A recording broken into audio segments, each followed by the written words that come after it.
কি হলো? আব্বা ভাই, ও ভাই, একটু তাড়াতাড়ি চলেন ভাই।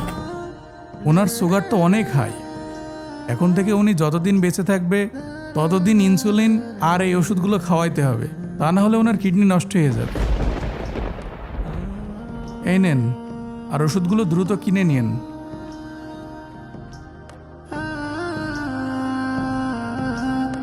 ভাই কত টাকা আছে? ভাই মোট হয়েছে 18,520 টাকা।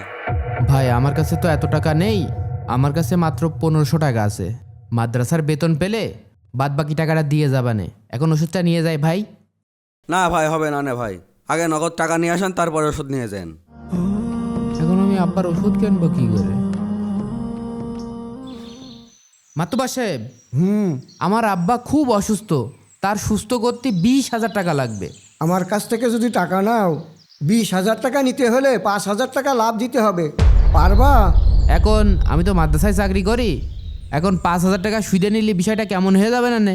আরে মিয়া রাখো যিনি, নিলে নাও, না নিলে যাও। তালি দেন।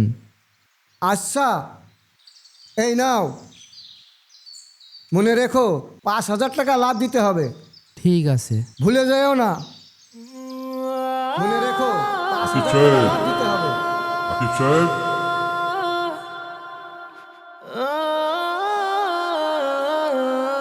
কিসের এত দুশ্চিন্তা করছেন?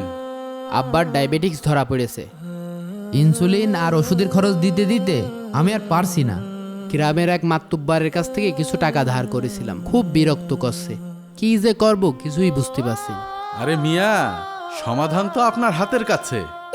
আমার শ্বশুরেরও একই অবস্থা ছিল, প্রতিদিন ইনসুলিন নিতে নিতে অতিষ্ঠ। তারপরে আমি বনভূমি ডায়াবেটিক্স চা এনে দিলাম। চা খেয়ে কি ডায়াবেটিক্স কমে নাকি? আরে হ্যাঁ, মাত্র 15 দিন খেয়ে আমার শ্বশুরের সুগার কন্ট্রোলে। এই দেখেন, বনভূমি ডায়াবেটিক্স চা। বনভূমি ডায়াবেটিক্স চা? এটা খেলে ইনশাল্লাহ ডায়াবেটিক্স কন্ট্রোলে আসবে। ঠিক আছে, আব্বার তালি খাওয়াই দেখি কত দূর কি হয়। শুক্রিয়া। শুক্রিয়া, আলহামদুলিল্লাহ।